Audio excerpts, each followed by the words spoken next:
is why a lot of Pacifica couples, especially because the woman is going through the awakening, are going to have difficulty even more than before communicating in the relationship. So if this is for you, it might help you out. Now, again, when you both come into the relationship, you're both wounded, right? And if there's been no healing done, then you're too wounded in the children. So you, the woman, typically want to express how you feel. You want to let him know so that he can fix whatever it is that he's doing that's pissing you off, right? Very vocal about how you're feeling, all of that. If you know, you know, right? Now, your inner child, now this is you as the adult, you're yelling, you know, you're telling him off, or you're talking to him, you know, you're coming off very controlling, demanding, all of that. But deeper is your inner child. Now, you as the inner child, I don't feel heard. I feel unsafe when you shut me out. I'm scared you'll leave me. That's what the inner child is feeling. But because the adult version of you doesn't understand that, the feelings from this rising in through you is making you express outward what you think it is, right?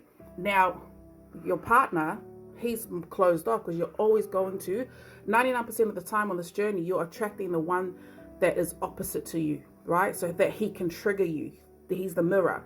So he's closed off, right? So for him, his inner child is, I feel attacked.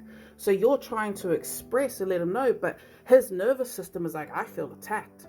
I don't know how to express my feelings, but you want him to talk to you, but when he can't express, you feel like he's shutting you out, right? Now, again, this is the younger child.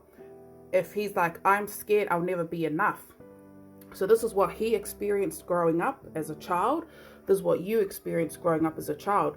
Now you're both arguing in the relationship, right, as the children. So instead of you guys being two adults that's calmly working it out, right, you've got two wounded children trying to protect themselves, right? And that's why nothing ever gets resolved and why the cycle continues.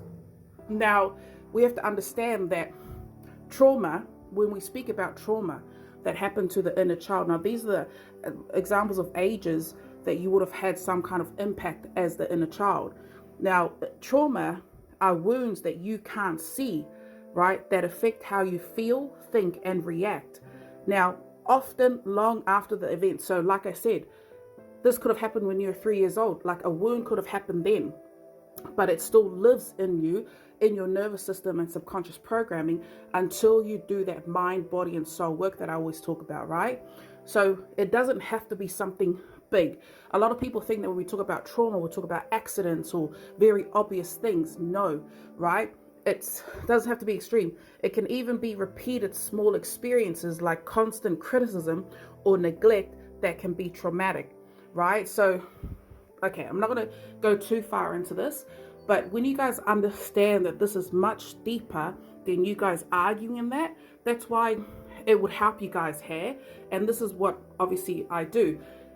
When the woman heals herself, she allows herself to come to a place of neutral, right? So once you heal your neediness over here, you allow space for your partner to rise, or for you to help your partner in whatever way. Because when you stop trying to be needy and all of that, he will see that, hey, she's changing. And then you guys can build that dynamic like healthier, right? So instead of constant cycles, you guys can finally like work at proactively and productively building your relationship. Okay, so this is what is going to be happening in a lot of Pacific couples, because communication is a big problem in our community, because there was no emotional intelligence, no teaching on how to actually communicate. If you know, you know. Okay, bye.